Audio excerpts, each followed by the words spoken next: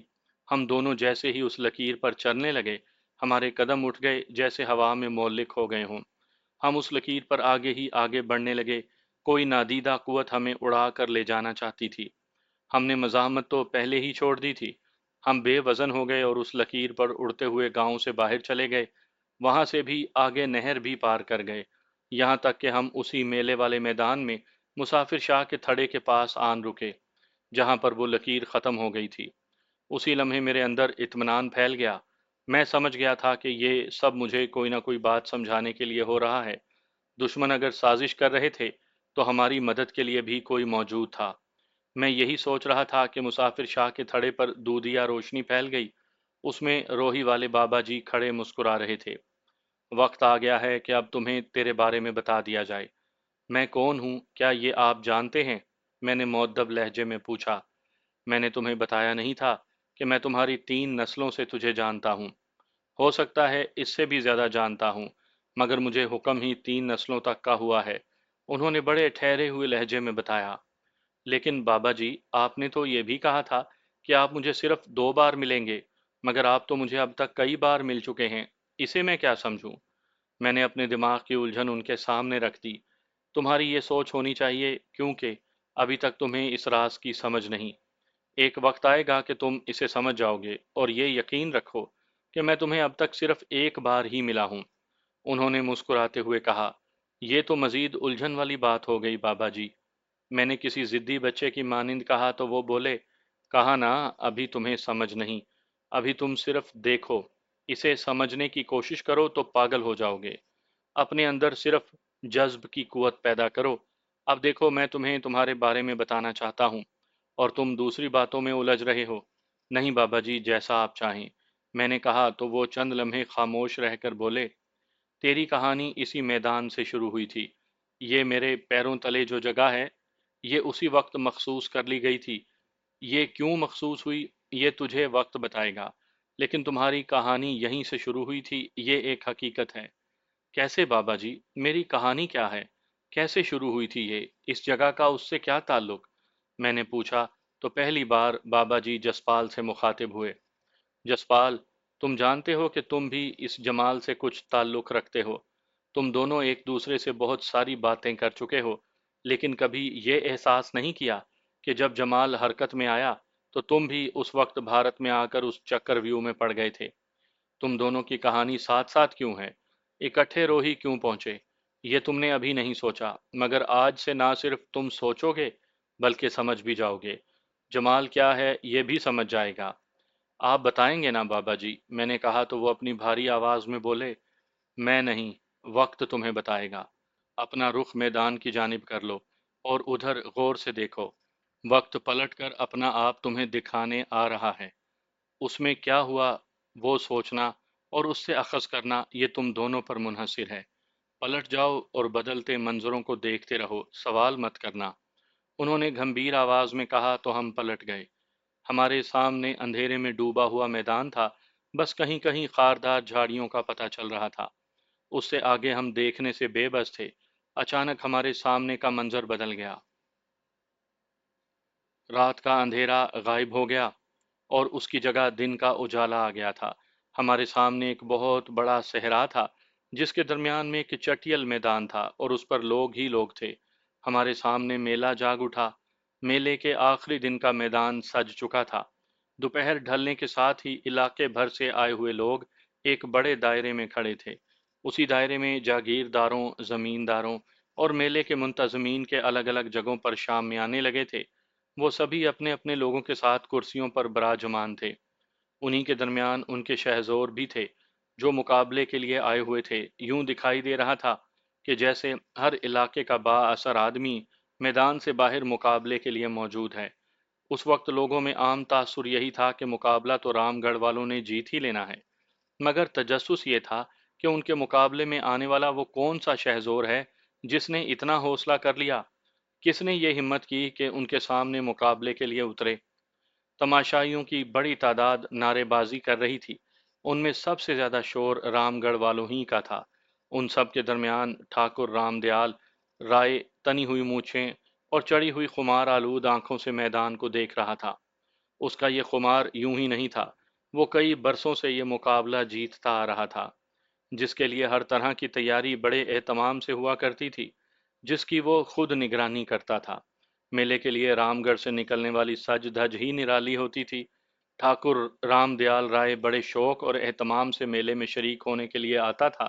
چاندی کی زین والے گھوڑے پر سوار وہ سب سے آگے ہوتا، اس کے پیچھے رام گڑھ والوں کا قافلہ ہوتا۔ باجے گاجے کے ساتھ وہ یوں نکلتے جیسے کسی جنگ کے لیے جا رہے ہوں۔ صحرا کے درمیان موجود اس چٹیل میدان میں 3 دن تک خوب رونق رہتی، یوں لگتا جیسے وہاں پر کوئی بستی اگائی ہو۔ ٹیلے آباد ہو جاتے، وہاں خیمے لگ جاتے، خرید و فروخت کے لیے میدان کے ایک جانب دکانیں سج جاتی، جا بجا ناچنے والیوں کی منڈیاں لگ جاتی، جادوگری اور شعبدے بازی کے کمالات دکھانے والے، عورتوں کے سنگھار اور بچوں کے کھلونے بیچنے والے، مختلف بھگوانوں کی مورتیاں اور تصویریں فروخت کرنے والے، طوائفیں، حکیم، سنیاسی، پتھر نگینے بیچنے اور نوٹنکی والے بھی آ جاتے۔ چھوٹے موٹے نوسر باز، چور اور ٹھگی لگانے والے بھی موجود ہوتے۔ اس میلے میں تفریح کے ساتھ مویشیوں کی نمائش بھی ہوتی۔